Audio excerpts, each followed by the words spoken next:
strong do what they can. The weak suffer what they must. Might cannot be right. Right must be right. Momen berpidato di depan sidang Majelis Umum PBB September lalu tidak disia-siakan Presiden Prabowo. Dalam pidatonya, Prabowo menyatakan dengan tegas beberapa poin krusial terkait politik luar negeri Indonesia. Pidato Presiden pun diawali dengan mengutip pemikiran klasik dari Thucydides terkait pentingnya keadilan bagi semua bangsa.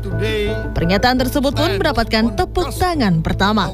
Presiden Prabowo pun kembali mendapatkan tepuk tangan kedua setelah menegaskan rencana Indonesia yang siap mengirim 20.000 pasukan untuk menjaga perdamaian di berbagai wilayah konflik, terutama di Gaza, Ukraina, Sudan, dan Libya. Indonesia is prepared to deploy 20,000 or even more of our sons and daughters to help secure peace in Gaza or elsewhere, in Ukraine, in Sudan, in Libya, everywhere when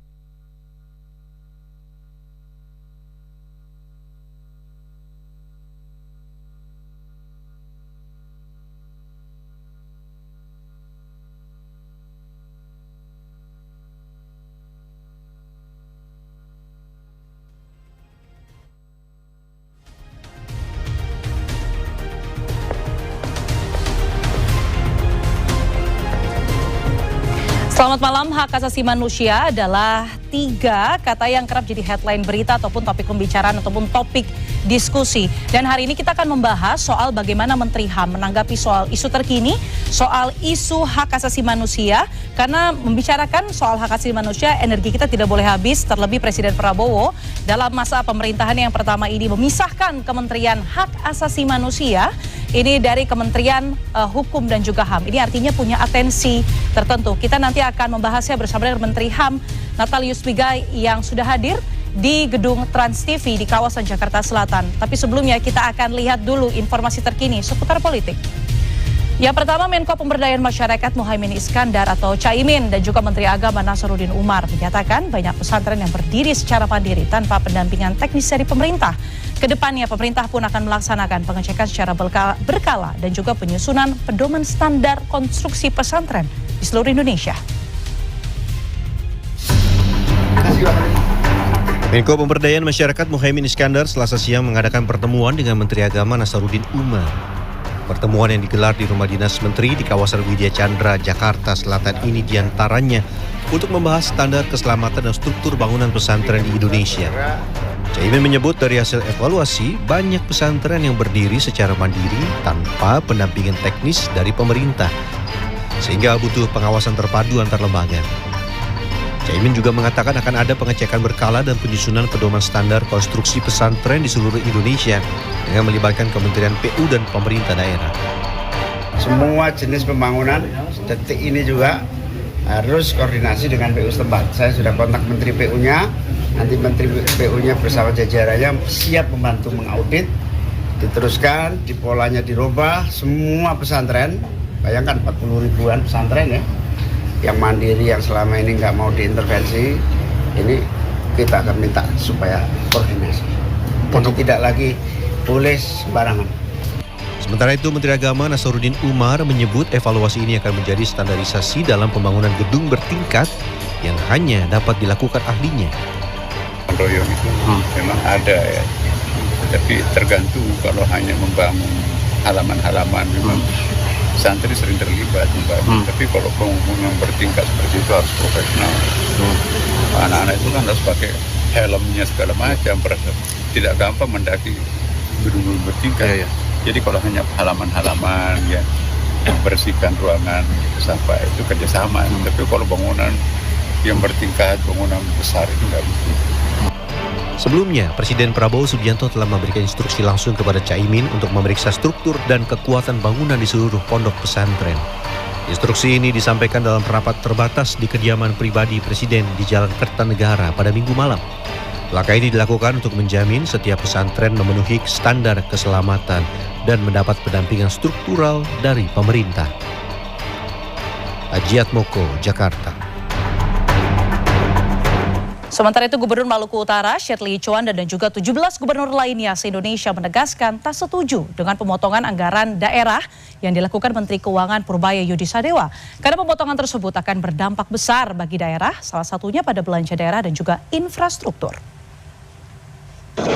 18 gubernur itu ramai-ramai mendatangi kantor Purbaya pada Selasa pagi untuk memprotes kebijakan pemotongan anggaran daerah. Usai rapat pun, Shirley menegaskan tak ada satupun gubernur yang setuju anggarannya dipotong. Keluhan serupa disampaikan Gubernur Sulawesi Tengah, Anwar Hafid, yang mendapatkan potongan 45%. Ia berharap Kementerian Keuangan bisa percaya kepada daerah untuk bisa meningkatkan pertumbuhan ekonomi daerah. Para gubernur berharap kebijakan ini bisa dievaluasi oleh Menteri Keuangan karena pemotongan ini akan berdampak besar pada daerah. Adapun dana transfer ke daerah mencapai 692 triliun dalam APBN 2026. Dana transfer ke daerah itu jauh lebih rendah dibandingkan dengan tahun ini senilai 919 triliun. Turun sekitar 24,7% atau setara dengan 226,9 triliun. Kita semua tadi masing-masing dari gubernur sudah menyuarakan pendapat kepada Pak Menteri Keuangan untuk dipertimbangkan karena kita dengan perencanaan dana transfer pusat ke daerah yang ada saat ini hanya cukup untuk belanja rutin. Belanja infrastruktur jalan jembatan itu menjadi berkurang. Hak asasi manusia adalah 3 kata yang kerap jadi headline berita atau topik diskusi tapi jarang ditemukan dalam teladan dan juga amalan aksi dalam kehidupan sehari-hari. Namun energi kita tak boleh habis bicara tentang HAM, terlebih Presiden Prabowo memisahkan Kementerian HAM dengan tujuan HAM tak boleh jadi pelengkap, tapi harus masuk dalam sorotan utama panggung pemerintahan Prabowo Gibran. Tapi jelang 1 tahun bekerja, benarkah kementerian ini sudah menunjukkan komitmen serius dalam menangani isu HAM? Misalnya di program makan bergizi gratis hingga aksi demonstrasi beberapa waktu lalu. Kita akan tanyakan langsung dengan Menteri Hak Asasi Manusia dari Kabinet Prabowo Gibran, Natalius Pigai. Selamat malam Bang Pigai. Selamat malam Diana. Boleh silakan masuk Bang. Apa kabar Kita langsung Diana? duduk di kursi panas yang sudah disediakan di Inside Politik with Diana Valencia. Kalau menurut saya kursinya dingin. Belum didudukin soalnya sama Abang. Mungkin habis didudukin sama Abang jadi hangat. Atau mungkin jadi panas, kita tidak tahu. Oke, Bang, kita tak perlu berbasa-basi ya. Saya mau bahas dulu ini soal pidato Presiden Prabowo Subianto di sidang umum Majelis PBB yang juga Abang ikut di dalamnya. Saya mau tanya ini, Presiden ini kan banyak menyinggung soal HAM. Ngutip juga nih Bang, soal Deklarasi Universal HAM yang diadopsi PBB tahun 1948. Ini kalau saya bacakan intinya, semua manusia diciptakan setara, tidak ada yang lebih tinggi ataupun yang lebih rendah. Menurut Anda, bagaimana menerjemahkan pidato itu terhadap kebijakan Anda di Kementerian HAM? Ya, pidato itu adalah merupakan ucapan Presiden terhadap apa yang Presiden lakukan dan apa yang Menteri HAM lakukan. Oke, dari segi maka apa, mengucapkan kepada panggung dunia di hadapan seluruh presiden di seluruh dunia bahwa ini menjadi pilar penting yang melandasi pembangunan hak asasi manusia, pembangunan nasional di seluruh dunia. Karena itulah kenapa Presiden mengutip landasan HAM menjadi pijakan dalam pembangunan, yaitu right-based development. Pembangunan harus dilandasi oleh hak asasi manusia. Kebijakan politik dilandasi oleh hak asasi manusia. Kebijakan pemerintahan dilandasi oleh hak asasi manusia. Kebijakan sistem penganggaran dilandasi oleh hak asasi manusia. Kebijakan-kebijakan populis dilandasi oleh hak asasi manusia.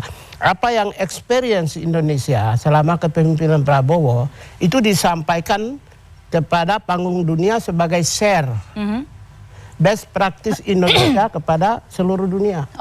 Jadi apa yang diucapkan itu merupakan apa yang diimplementasi itu yang disampaikan kepada dunia. Implementasi. Jadi yang bukan ide baru yang muncul di Amerika. Tapi apa yang dilakukan di Indonesia disampaikan di New York di hadapan. Tentu yang ditagih ini kan sebenarnya komitmen dan turunan kebijakannya begitu ya. Apa komitmen yang kurang menurut Diana? Saya justru bertanya kepada Bang Pigai, apa komitmen sekarang yang telah ditunjukkan begitu dari Kementerian HAM? Makan bergizi gratis yaitu State Obligation to Fulfill on Human Rights. Itu preambul pertama pembukaan Undang-Undang HAM dunia menyatakan kewajiban pemerintah memenuhi kebutuhan HAM. Kebutuhan sandan, pangan, dan papan, yaitu makan bergizi gratis. Apa itu menurut kamu gimana? Itu satu. Kemudian pendidikan bagi sekolah rakyat. Yang ketiga, semua program-program populis Presiden Prabowo itu adalah implementasi dari obligasi pemerintah terhadap prinsip-prinsip HAM dunia. Mana kebijakan pemerintah Prabowo yang hari ini bertentangan dengan HAM? Tapi kalau secara hitam di atas putih itu kan mungkin lah, itu sesuai dengan... Anda bilang hitam di atas putih. Sekian ratus triliun digelontorkan untuk makan bergizi gratis, sekian triliun digelontorkan untuk pendidikan bagi semua orang, cek kesehatan gratis. Pak, Anda kira itu hanya di atas kertas? Tidak. Enggak, saya mau jawab. Anda kira itu di atas kertas? Tidak, tapi saya belum menyelesaikan pertanyaan saya. Kalau tidak berarti kan Anda mengakui. Saya belum menyelesaikan pertanyaan saya sehingga Anda tidak mendapatkannya secara utuh. Maksud saya hitam di atas kertas, lah, kita setuju. Anda merasa itu kan hitam di atas kertas. Itu adalah kebijakan yang populis dan kami semua setuju bahwa tujuannya adalah semua dirasakan nggak? Semua dirasakan. Tapi Bang, realisasinya kita tidak boleh bicara. Nah, ini Bang yang mau saya bahas. Makanya pertanyaan saya belum selesai, Bang. Jadi gini, Anda tidak boleh soal cabut dulu pernyataan bahwa itu di atas kertas. Kenyataannya semua rakyat hadapi sekarang, terima kok. Makan bergizi gratis semua orang. Saya tidak akan mencabut pertanyaan saya karena memang pertanyaan saya Abang tidak dapatkan secara utuh, tapi kita mari kembali ke dalam konteks. Yang penting rakyat sudah tahu bahwa apa yang dilakukan oleh Prabowo adalah pemenuhan kebutuhan, perlindungan dan penghormatan terhadap hak asasi manusia, implementasi dari komitmen hak asasi manusia yang Pak Prabowo sampaikan. Saya setuju di situ, Bang Tiga. Tapi kalau sekarang Anda mau nanya implementasinya kan? Sudah selesai nih, Bang. Kebetulan sekali Abang jadi yang penting Anda terima semua jalan kan? Abang, durasi ini berjalan, Bang. Kalau kita hanya berdebat soal kata-kata ini, sayang sekali pemirsa yang menonton kita ini tidak akan mendapatkan konteksnya. Bang Tiga, saya lanjutkan. Berhubung Abang sudah menyampaikan soal makan bergizi gratis, saya akan masuk ke dalam sana. Kalau kita bicara soal pendapat pengamat, Bang, saya kutip ini ada dari Herlambang Wiratma, ini adalah dosen FH UGM. Sempat viral juga, Bang, di media sosial yang menyebutkan sebenarnya di MBG ini justru ada pelanggaran HAM-nya, Bang. Ia menyebutkan bahwa prinsip memprioritaskan dan pengalokasian anggaran justru mengingkari prinsip-prinsip hak asasi manusia. Ini memang sudah Abang jawab begitu ya, bahwa Anda tidak setuju adanya pelanggaran HAM. Mungkin Anda bisa elaborasi. Gini, tidak masuk kriteria HAM. Gini, di Indonesia itu semua orang mengklaim diri ahli HAM, ahli hukum, ahli HAM, tapi tidak pernah membaca instrumen HAM. Saya mau kasih tahu instrumen HAM. Silakan, prinsip. Yang pertama, pelanggaran HAM itu terjadi kalau by omission dan by commission. Sekarang kita ukur by omission itu adalah pembiaran. Bagaimana mungkin makan bergizi gratis itu pembiaran? Intention, keinginan untuk makan bergizi gratis adalah kebaikan. Satu. Kemudian negara menganggarkan. Setelah itu negara membentuk unit, organisasi yang menggerakkan makan bergizi gratis. Sampai negara menghasilkan SOP. Setelah SOP kewajiban negara selesai, maka geser ke kewajiban vendor swasta. Dengan demikian, kalau misalnya suplai makanan yang basi, bungkusan, itu kesalahannya adalah swasta. Tapi negara karena itu tanggung jawab. Sementara seluruh dunia hari ini belum ada hukum yang menggeser pergeseran aktor dari negara ke swasta, maka tidak masuk kategori HAM. Karena itu kategori, menurut saya gini, karena itu kategori pidana.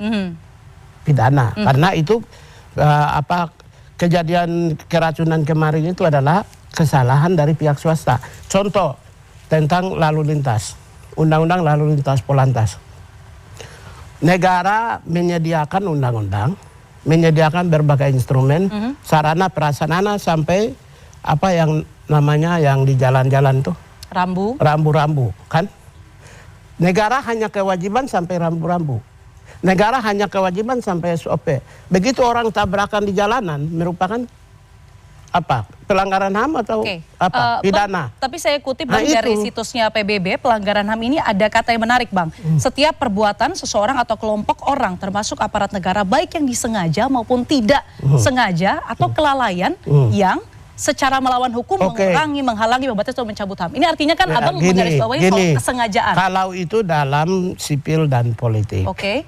Kalau ekonomi, sosial, budaya, tidak ada peraturan di dunia ini yang memberi hukuman dalam konteks ekonomi, sosial, budaya. Dalam konteks bahasa Inggris seluruh dunia itu memahami namanya ongoing process of achievement human right. Jadi sesuatu itu sedang berjalan proses sampai targetnya selesai. Jadi sedang dalam pekerjaan yang sedang dalam proses itu tidak bisa dinilai sebagai sebuah pelanggaran. Tapi ini makanan bergizi gratis kan sedang dalam proses, belum selesai. Berarti bagaimana penyempurnaan? Jadi dianggap di seluruh dunia itu disepakati dalam proses penyempurnaan. Karena itulah tidak bisa masuk kategori HAM. Kalau mau pidana bisa. Saya termasuk orang yang menginginkan proses pidana aja. Kepada misalnya orang yang vendor yang salah, saya termasuk menginginkan. Tapi kalau HAM itu dari sisi berbagai kriteria, baik omission maupun ongoing process of achievement human right tidak masuk. Baik. Itu karena itulah orang kalau ngomong tentang HAM, gue ini korban HAM, aktivis HAM, pekerja di LSM NGO, komisioner Komnas HAM, sekarang Menteri HAM. Bang. Saya belajar pagi, siang, sore, malam tentang HAM. Maka kalau ada ahli-ahli atau ada civil society yang berlawanan dengan saya dari sisi HAM, belum tentu dia lebih hebat dari saya. Tapi gini, saya kan menyampaikan kepada publik, saya tahu itu pasti tidak disukai orang. Tapi karena saya punya tugas untuk membangun opini, membangun pencitraan, membangun pengertian, memberi doktrin tentang HAM, maka saya harus wajib mengucapkan. Karena itu tugas saya. Saya gagal kalau saya tidak membangun pendidikan HAM bagi orang. Saya gagal kalau saya mengikuti keinginan publik. Meskipun itu bertentangan. Abang rasanya nih membaca iPad saya atau seperti apa? Kan itu adalah pertanyaan yang ingin saya lontarkan ini kepada Abang nih. Kan saya bilang, saya sudah bilang kan. Baik, Bang, tidak ada yang meragukan kapabilitas Anda sebagai Menteri HAM, itu adalah yang pertama. Kemudian yang kedua, kita akan berlanjut ke pertanyaan yang selanjutnya. Soal kinerja yang tadi Anda sampaikan, bahwa Anda memiliki tugas dari Presiden, Abang juga memiliki rekam jejak yang panjang begitu dalam bidang hak asasi manusia. Nah, kalau bicara soal kinerja, kita lihat dulu ada data yang mau saya tampilkan. Boleh silakan di layar besar belakang.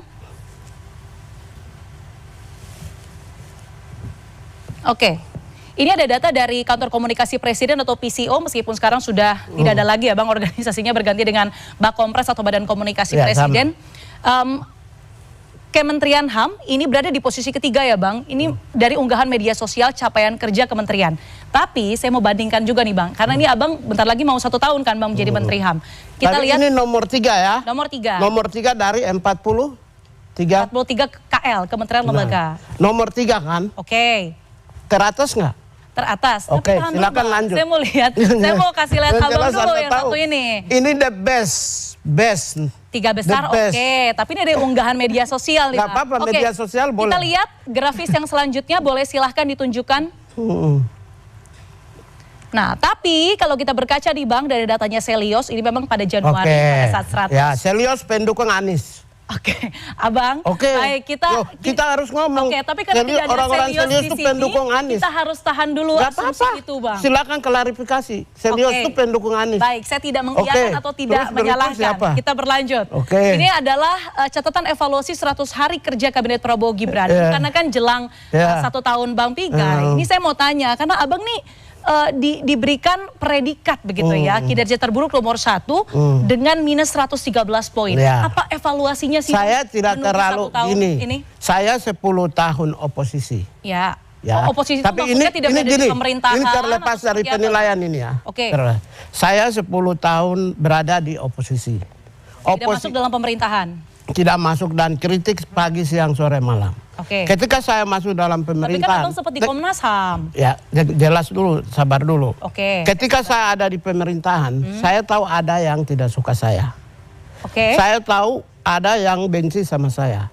ada Basir, ada yang benci. Saya mendukung Prabowo, kami memenangkan pertarungan. Saya tahu ada dua calon maupun kelompok pengikutnya tidak suka saya.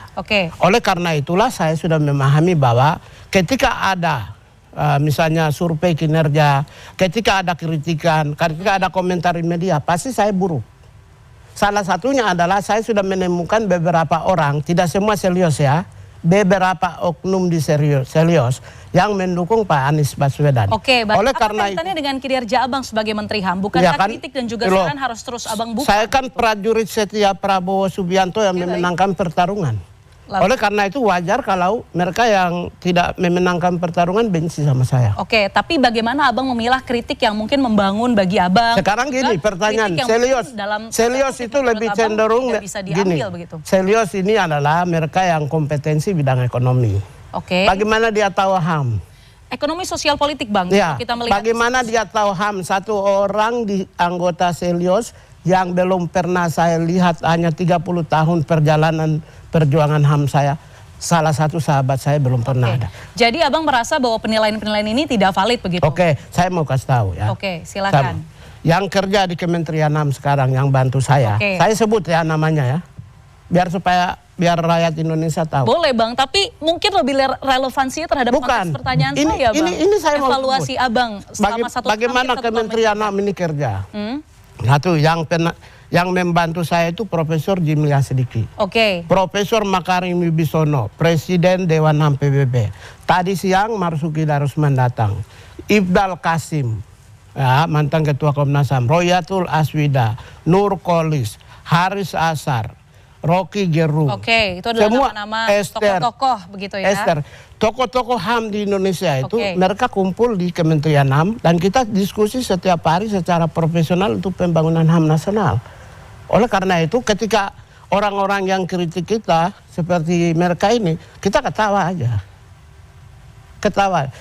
Profesor Makarim Wibisono yang bantu saya sekarang itu Presiden Dewan HAM PBB dunia loh. Jadi Abang dapat dari mana dong Bang untuk bisa diskusi-diskusi itu saja kah? Atau mungkin Abang juga terbuka terhadap kritik dan juga saran dari misalnya dari organisasi NGO misalnya atau LBH misalnya? Ya kalau NGO LBH kan ya menurut saya gini, saya sebagai senior, saya lagi sedang siapkan regulasi untuk melindungi mereka dari kriminalisasi atau potensi pidana untuk masa yang akan datang. Saya kan bagaimanapun punya tugas sebagai senior ya. Mereka kan junior ya. Saya punya kewajiban untuk melindungi termasuk mereka. Yang terbaru dari ini ya Bang, Del Pedro Marhen ya Bang? Ya, jangan sampai suatu saat seperti mereka itu terjadi, maka di Undang-Undang HAM yang saya rancang tahun depan itu sudah dimasukkan sebagai prolegnas.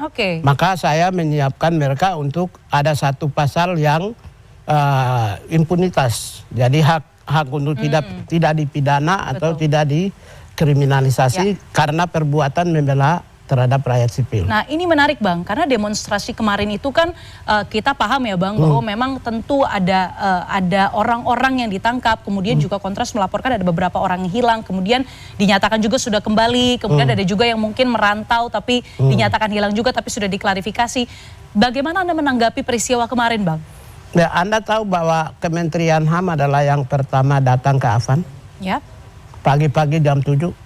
Saya datang ke Afan. Saya perintahkan wakil menteri, saya waktu itu di India. Saya perintahkan wakil menteri datang ke Afan. Ke Afan pagi-pagi. Setelah itu Anda tahu bahwa saya ikut membantu mengendalikan keadaan di nasional. Saya ke Bandung lihat, saya datang melihat korban, saya pertemuan pertama hari berikutnya dengan Kapolri dan seluruh jajarannya. Dari segi jadi apa, gini, jadi mengendalikan keamanan nasional itu? Dari seluruh kementerian di Jakarta, kemarin peristiwa demonstrasi itu, seluruh kementerian di Jakarta di bidang pertahanan keamanan politik dikendalikan oleh Pak Menteri Pertahanan, Jenderal Menteri Pertahanan ya, yang mengendalikan.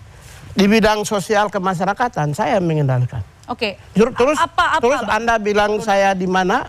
Kemana? Bukan, saya tidak mempertanyakan Anda di mana Bang, tapi bagaimana? Karena kan publik butuh tahu, termasuk dari pertanyaan saya. Yang pertama, semua yang jadi korban menjadi perhatian pemerintah. Presiden memerintahkan untuk lakukan pemulihan korban. Harus ada kompensasi, restitusi, rehabilitasi terhadap mereka. Dan saya sudah koordinasi dan pertemuan dengan Menteri Sosial. Ya, mereka yang berobat kita bantu. Setelah pasca berobat pun juga pemulihannya kita Tetap bantu. dibantu. Kita bantu. Kemudian kemarin biaya pengobatan saya juga keliling seluruh Indonesia. Saya cek. Datang juga, termasuk saya datang ke Bandung. Oke. Dan semua biaya pengobatan juga Ditanggung kita bantu. negara, Ya. oke.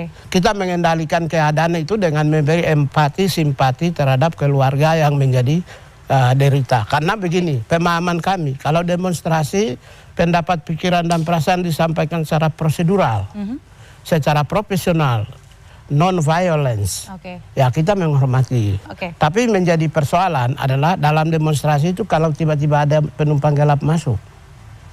Itu yang kita tidak mau.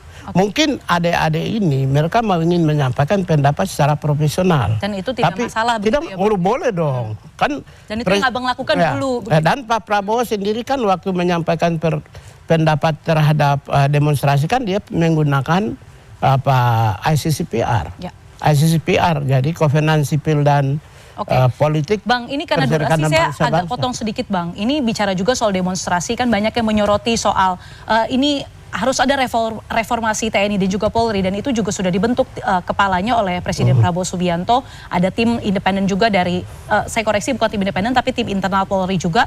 Anda sebagai Menteri HAM melihat ada masukan apa, Bang, untuk tim reformasi TNI dan juga Polri ini? Ya, kalau kita percaya dulu kepada tim yang melakukan reformasi TNI Polri karena mereka orang-orang yang kompeten. Saya termasuk orang yang memahami kepolisian ya, karena sejak saya jadi komisioner Komnas HAM kan setiap hari pertemuan dengan polisi. Bicara dengan polisi, diskusi Tapi dengan polisi. dengan apa yang dilakukan oleh Presiden itu saya melihat semacam ada progresif, karena itu kemungkinan akan terjadi perubahan satu instrumental. Instrumental tentara, kepolisian. Yang kedua perubahan norma dan etik. Oke. Yang ketiga Menarik itu soal etik, Bang. Yang ketiga itu adalah suatu transformasi personil, termasuk demosi, mutasi, dan promosi yang lebih progresif dan menyesuaikan dengan keadaan dan Yang berkaitan tuntutan dengan zaman. hak asasi manusia. Yang keempat adalah terkait dengan perubahan-perubahan yang terkait dengan aturan dan normal. Jadi selain itu yang hak asasi manusia masuk, jadi di situ kan ada namanya Peraturan Kapolri nomor 8 2009, implementasi tugas-tugas kepolisian berbasis kepada hak asasi manusia, pedoman. Berarti itu harus ada SOP yang jelas begitu ya, Bang? Ya, Perkap yang ada ini, kalau nanti setelah perubahan tatanan baru tercipta di kepolisian, lalu perkap ini dilanjutkan, itu akan bagus. Tapi kita selalu, saya dulu di Komnas HAM maupun juga sekarang Menteri HAM, saya melihat implementasinya tidak maksimal, kurang maksimal, bukan tidak menurut maksimal. Anda peraturannya sudah baik begitu, Bang, Ya. tapi implementasi ke bawahnya yang justru kurang maksimal. Ya, itu salah satu sebenarnya adalah tugas pengawasan Komnas HAM. Tapi nggak apa-apa, kami rumpun eksekutif, kami akan memberikan masukan kepada pihak kepolisian. Seharusnya implementasi Perkap nomor 8 2009 itu, pengawasan murninya adalah Komisi Nasional Hak Asasi Manusia. Tapi kalau ketika mereka tidak maksimal, maka nanti kita yang ikut maksimalkan. Bang Piga, ini saya harus tanyakan di depan kamera ini, Bang, kita sebenarnya harus ada diskusi juga bersama dengan Deputi Direktur Amnesty International Indonesia, kemudian ada dari ICJR, kemudian juga ada dari Kontras. Ini apakah Bang berkenan untuk tinggal di sini untuk berdiskusi bersama 3 panelis yang sudah datang juga di gedung Trans TV? Oh gini, kan mereka junior saya. Ya.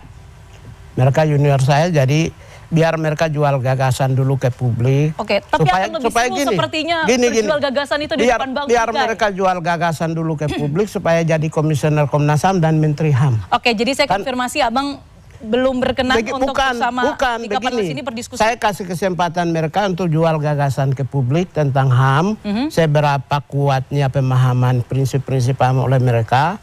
Nanti kalau sudah bagus bisa jadi komisioner Komnas HAM. Kalau sudah bagus, bukan, dengar dulu. Silakan. Saya beri, kalau mereka bagus nilainya, jualan gagasannya, jadi komisioner Komnas HAM. Setelah kalau udah bagus jadi Menteri HAM. Jadi menurut Abang, jadi saya tidak mengatakan apa-apa ya. Sebagai junior saya, adik-adik saya biarlah mereka jual gagasannya. Sayang sekali, ini pasti akan seru apabila ada 3 panelis dan juga ada Bang Pigai di sini. Kan setelah adik-adik saya, nanti setelah bagus, Ya, harus- nanti saya ikuti mereka. Kalau yang bagus, ya saya termasuk punya Baik. panggilan untuk jadikan mereka jadi komisioner Komnas HAM. Jadi kalau suatu saat siapa tahu mereka jadi menteri. Betul, dan bisa jadi gagasan yang baik itu tidak hanya dari Komnas HAM ya Bang, tapi juga dari LBH dan juga mereka dong. lainnya. Makanya Oke, mereka baik. harus Kita jual harus jeda, ini. Bang Pigai. Mereka harus jual Sesaat lagi para panelis nanti akan mereka harus jual gagasannya. Baik, terima kasih Menteri Hak Asasi Manusia Natalius Pigai sudah hadir di CNN Indonesia, utamanya di program Inside Politics with Diana Valencia. Semoga Abang bisa bergabung lagi, tapi bersama panelis nanti diskusi ya Bang. gampang. Saat lagi para panelis akan bergabung dalam diskusi di Inside Politics with Diana Valencia bersama saya. Terima kasih banyak, kita harus jeda terlebih dahulu. Selamat malam.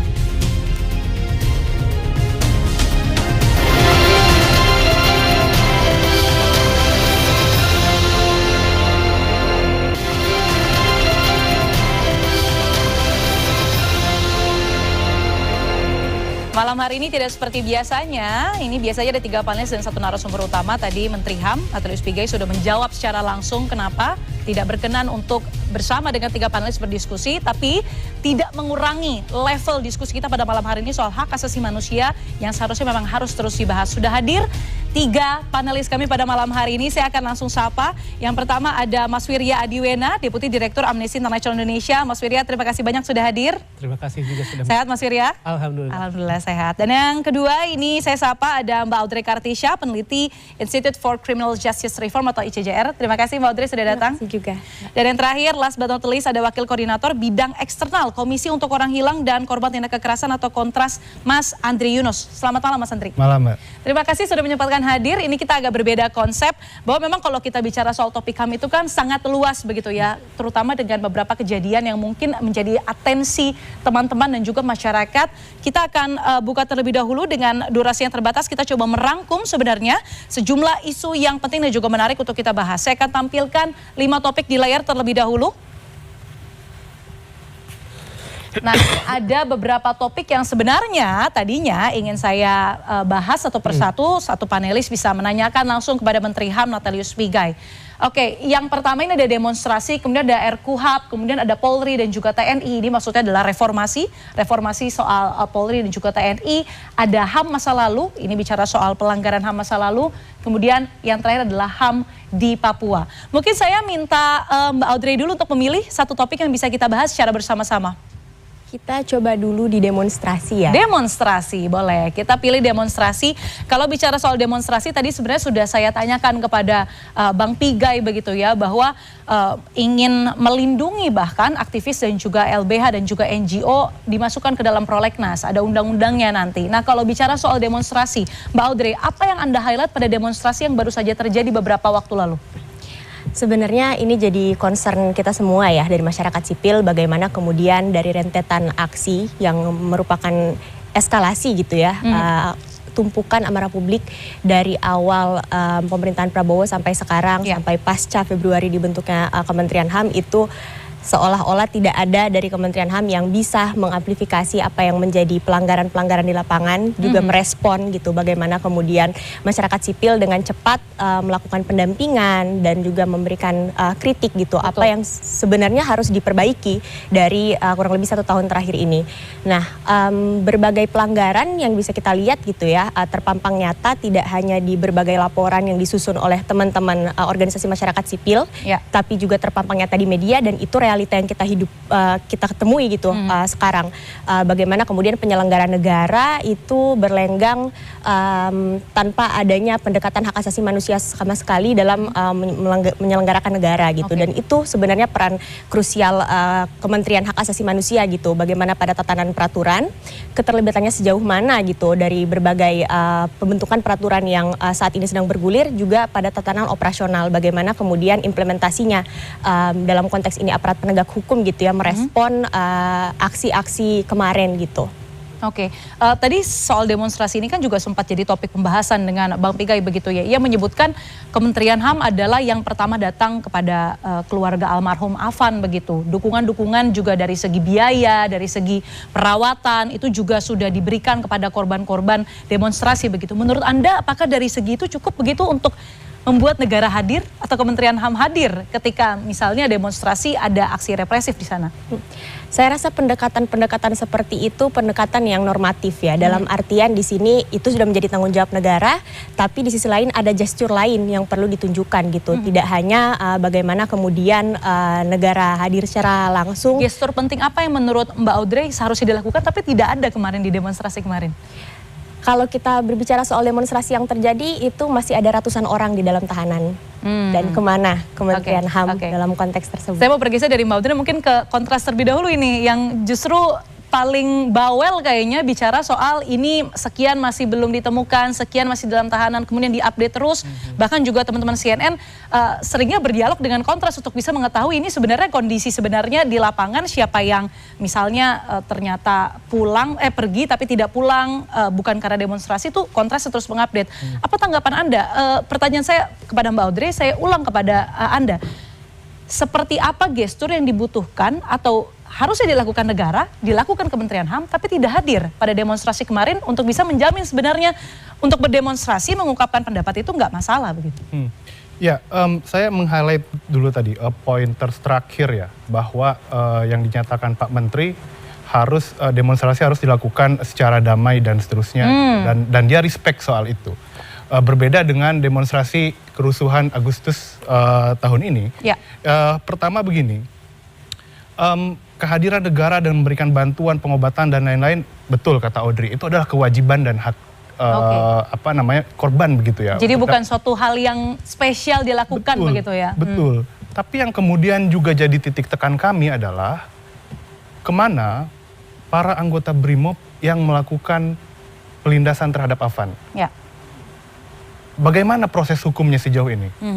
Selain itu juga bagaimana proses hukum terhadap anggota kepolisian yang melakukan kekerasan terhadap warga sipil lain yang jelas-jelas terekam melalui berbagai macam dokumentasi video yang juga kami kumpulkan. Negara gagal hadir di situ untuk mengungkapkan kebenaran dan keadilan terhadap para pelaku-pelaku pelanggaran HAM yang lagi-lagi merugikan warga sipil. Padahal di satu sisi menjadi sangat penting bagi negara untuk menjamin berulangan peristiwa pelanggaran HAM. Salah satunya ya dengan menghadapkan para pelaku dalam proses pengadilan, supaya dia bertanggung jawab secara hukum pidana yang juga tidak berhenti tentu pada proses hukum etik. Itu yang perlu digarisbawahi pertama. Yang kedua, jika kemudian negara menerima, menghargai aksi-aksi damai, lalu apa kabar dengan 18 tahun aksi Kamisan, Bu Sumarsih, Bu Suciwati, Pak Bejo Untung yang tiap Kamis berdiri di depan Istana Negara untuk menuntut keadilan. Tidak ada respon sampai sekarang. Itu kan aksi damai. Gitu. Jadi menurut kami posisi Kementerian Hak Asasi Manusia itu tidak berkutat pada ini damai atau rusuh atau chaos. Tapi secara substansi harus menjamin dan memberikan perlindungan terhadap aksi-aksi demonstrasi itu dan memastikan tuntutan-tuntutan yang disuarakan oleh warga, yang disuarakan oleh keluarga korban pelanggaran HAM itu dipenuhi oleh negara. Ya dalam konteks ini tentu penuntasan kasus pelanggaran HAM.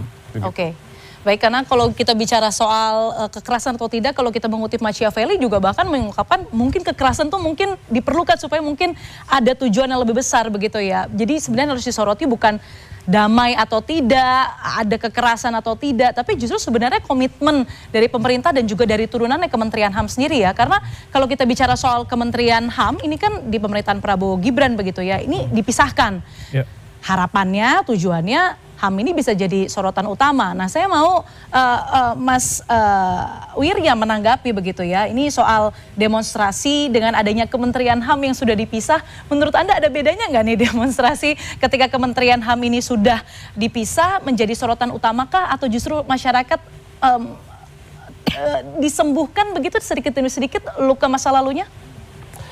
Apakah ada perbedaan atau tidak? Kalau dari perilaku dan kemudian dugaan-dugaan pelanggaran HAM kelihatannya tidak ya. Karena kelihatannya dari respons pemerintah terutama aparat keamanan terhadap demonstrasi yang terjadi pada bulan Agustus kemarin itu masih mengulang pola-pola kekerasan berlebihan yang terjadi pada respons pemerintah terhadap demonstrasi-demonstrasi skala besar di periode sebelumnya pada tahun 2020 misalnya 2024 peringatan darurat, atau bahkan di tahun ini soal UU TNI dan kemudian juga demonstrasi Hari Buruh. Ya. Jadi tidak kelihatan sebenarnya peran penting ataupun peran nyata Kementerian HAM terkait hal tersebut. Tadi disampaikan oleh Mbak Diana, kekerasan itu wajar, dan ini saya jadi ingin menanggapi juga apa yang disampaikan oleh Pak Menteri tadi tentang kita beradu gagasan nih. Oke. Karena sebenarnya hak asasi manusia itu bukan hanya masalah gagasan, tapi akan ada batas objektif yang bisa kita gunakan sebagai threshold untuk menilai apakah sebuah pemerintahan itu melanggar atau tidak. Oke. Terkait kekerasan dan dalam kaitannya dengan respons pemerintah terhadap demonstrasi, kita bisa menilai apakah kekerasan digunakan oleh aparat itu berlebihan atau tidak. Oke. Dan kelihatannya banyak sekali dugaan-dugaan valid bahwa pemerintah, terutama aparat keamanan, sudah merespons secara berlebihan menggunakan kekerasan terhadap demonstrasi. Mulai dari penggunaan gas air mata yang berlebihan. Kita melihat misalnya ada gas air mata yang kemudian masuk ke stasiun KRL. Ini kan mengingatkan kita kepada peristiwa di Dago Elos di Bandung, di Rempang, di mana gas air mata masuk ke rumah warga, masuk ke sekolah. Orang yang nggak ada kaitannya sama sekali dalam ruangan yang menyulitkan orang buat keluar dan menimbulkan kepanikan. Dan tentu saja ini mengingatkan kita kepada tragedi Kanjuruhan. Nah, ini tidak ada perubahan sama sekali di sana. Apalagi tadi disampaikan oleh Pak Menteri bahwa ada kemungkinan perubahan di tubuh Polri dalam menanggapi situasi seperti ini, tingkat instrumental, etik, norma, perubahan posisi, emosi dan lain sebagainya, aturan, tapi tidak ada dalam sisi akuntabilitas. Dan ini lagi-lagi adalah pengulangan apa yang terjadi pada respons pemerintah terhadap penggunaan kekerasan berlebihan di periode lalu, di mana sanksi itu biasanya bersifat etik. Sanksi itu biasa bersifat etik atau kepada petugas lapangan, tidak pernah kepada tingkat komando. Nah, itu baru sisi kekerasan nih. Saya ingin menyoroti satu hal lagi nih terkait sebenarnya apa yang membuat orang turun demonstrasi. Itu kan ada kegelisahan tentang situasi saat ini ya, tentang ketimpangan ekonomi, tentang ketimpangan sosial yang bisa kita pertimbangkan hubungannya dengan kebijakan-kebijakan populis yang disebutkan Pak Menteri tadi. MBGK, Sekolah Rakyat yang menyerap berbagai macam anggaran dan kemudian memotong anggaran di sektor lain. Secara objektif pun kita bisa menilai dong kebijakan. Apakah kebijakan yang satu memberikan manfaat lebih banyak dibandingkan yang lainnya. Chelios yang tadi dikutip dalam diskusi sebelumnya menyebutkan misalnya kalau kita membandingkan MBG dengan katakanlah cash transfer, pemanfaatannya itu bisa 5 kali lebih banyak oleh cash transfer. Nah, ini kan menjadi pertimbangan-pertimbangan yang kok kayaknya tidak dibahas secara substansial oleh Kementerian HAM. Jadi dari sisi substansi ketimbangan ekonominya sendiri, substansi demonstrasinya, Kementerian HAM tadi kok seakan mengesampingkan keresahan masyarakat. Dan dari sisi suatu hal menjadi masalah fundamental, yaitu kekerasan berlebihan oleh aparat keamanan, itu juga menyederhanakan permasalahan, mengulang butir bicara yang sudah diulang pada waktu yang lama. Satu lagi, dan ini terkait sekali dengan teman-teman Kontras, ada satu hal yang sangat mengganggu saya sebenarnya. Apa itu, Mas Fir? Waktu demonstrasi kemarin pada saat teman-teman kita semua masih mencari kabar kawan-kawan yang hilang, Pak Pigai tanpa melakukan investigasi, tanpa melakukan pendalaman, muncul di media langsung menyebutkan bahwa menurut saya itu bukan hilang, penghilangan, belum ketemu atau apa itu bahasanya. Itu kan sudah menyederhanakan masalah sekali. Baik. Seperti itu. Baik, kita akan bahas lebih lanjut. Ini karena kalau bisa soal demonstrasi, orang hilang, kemudian bagaimana sejumlah pihak mengerdilkan masalah-masalah yang ada. Nanti kita akan bahas, tapi kita harus jeda terlebih dahulu. Tetaplah di Inside Politics with Diana Valencia.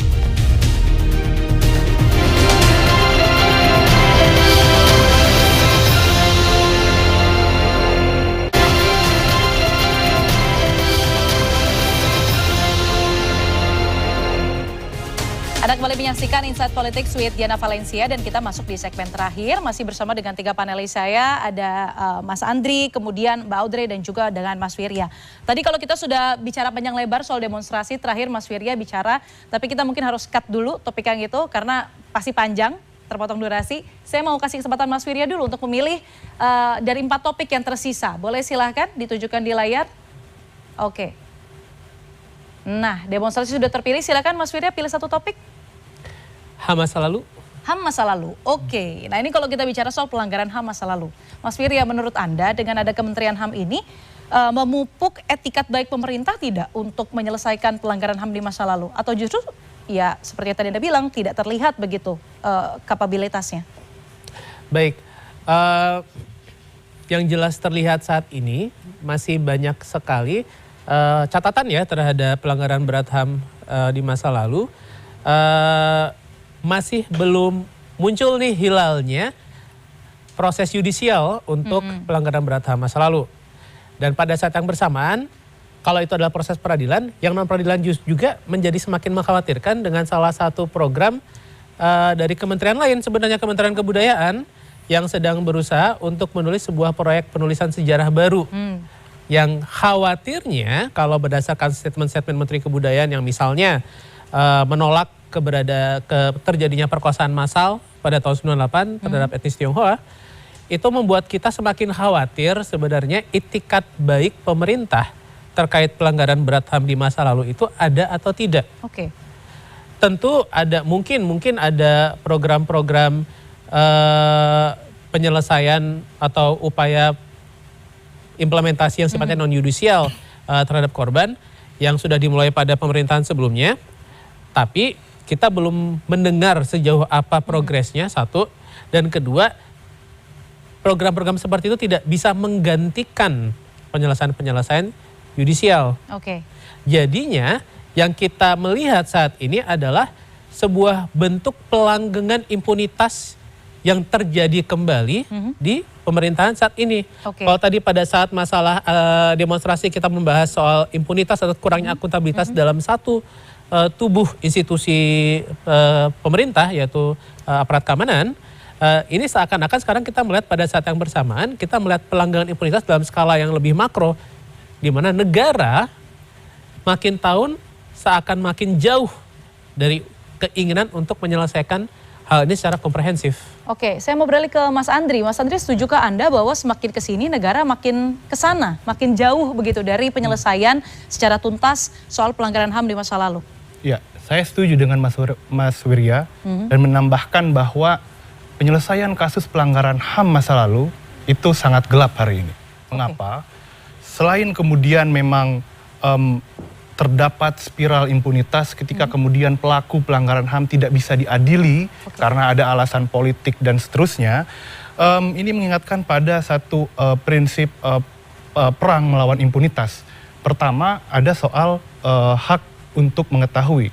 Korban-korban pelanggaran HAM itu harus mengetahui seperti apa dan bagaimana peristiwanya terjadi. Kemudian hak atas keadilan. Ketika kemudian pelaku gagal atau tidak dihadapkan pada pengadilan, artinya tidak ada penghukuman terhadap pelaku. Dan itu tentu jadi permasalahan mendasar bagaimana kemudian fakta-fakta yang tadi ada dalam prinsip hak untuk mengetahui peristiwa itu menjadi kabur. Yang ketiga, hak untuk mendapatkan pemulihan bagi korban maupun keluarga korban. Ini juga belum tercerminkan dan diakomodir oleh negara.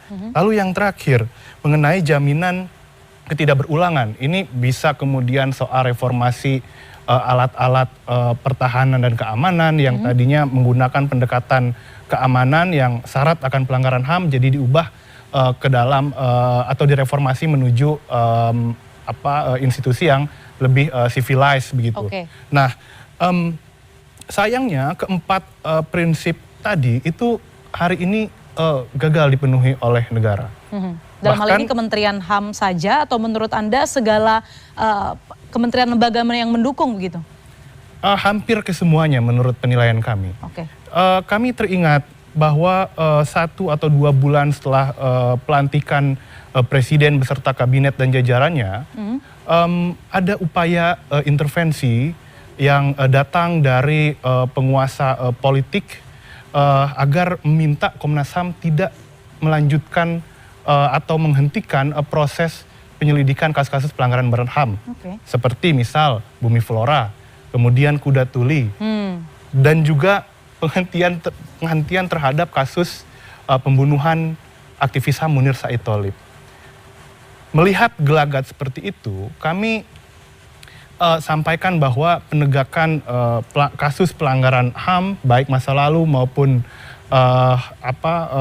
setelah tahun 2000 itu jauh panggang dari api. Kami tidak melihat ada upaya yang serius dari negara untuk menyelesaikan itu semua. Di satu sisi ada kewajiban negara atas HAM memenuhi, menghormati dan melindungi serta menegakkan hak asasi manusia.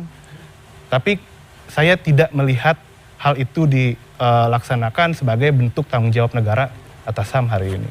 Oke, Mbak Audrey, saya mau beralih ke Anda soal pelanggaran HAM masa lalu itu. Kalau tadi Mas Wirya, Mas Andri itu mungkin 100% setuju begitu ya bahwa tidak ada etikat baik begitulah ya untuk bisa memupuk sebenarnya yang namanya pelanggaran HAM masa lalu itu diselesaikan atau minimal mungkin one step closer. Small step-nya ada. Tapi kalau menurut Anda sebenarnya langkah seperti apa sih yang dinanti dari teman-teman misalnya dari Kementerian HAM atau mungkin dari pemerintah untuk bisa mencerminkan small step untuk bisa menyelesaikan HAM masa lalu itu? Pelanggaran HAM masa lalu itu? Terima kasih. Saya sebenarnya juga sepakat ya dengan apa yang disampaikan oleh Mas Wirya dan juga Mas Andri tadi bahwasannya ya kita di posisi di mana justru mundur gitu dengan berbagai catatan pelanggaran HAM masa lalu yang seharusnya menjadi tanggung jawab negara untuk kemudian merespon dan menyelesaikan hingga sekarang gitu ya.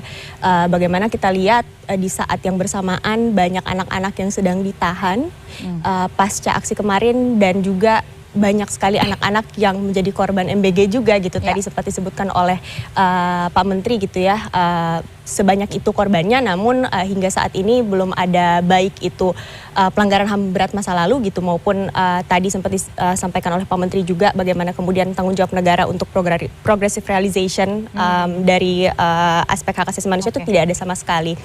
Yang kita lihat hari-hari ini adalah pola impunitas saja yang terus berulang gitu sehingga kemudian jadi kabur akuntabilitas dari negara yang seharusnya hadir dan menyelesaikan itu semua dan menjawab apa yang seharusnya menjadi hak-hak korban HAM masa lalu. Oke, baik.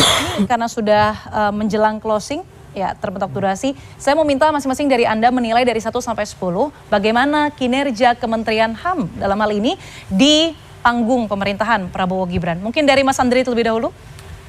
-1. -1. Oke, baik. Kenapa ada minusnya nih Mas? Singkat coba. Iya, karena menurut kami dari berbagai macam rentetan peristiwa sejak pelantikan 20 Oktober tahun lalu sampai dengan saat ini hampir 1 tahun. Hampir 1 tahun.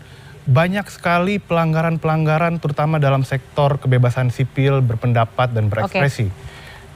Sepertinya 1 atau 2 bulan sekali ada demonstrasi yang dibalas dengan pendekatan keamanan dan itu banyak kemudian menimbulkan korban jiwa. Tapi peran Kementerian HAM justru kami tidak melihat ada langkah serius yang diambil untuk menanggulangi kekerasan-kekerasan dalam rangka kebebasan sipil. Oke, Mbak Audrey silakan. Berapa nilainya? Kalau kita bicara HAM itu kita ngomongin soal nyawa, kita ngomongin soal kebebasan manusia gitu ya. Jadi agaknya kalau diberi angka nggak elok. Kinerja dari Kementerian HAM-nya.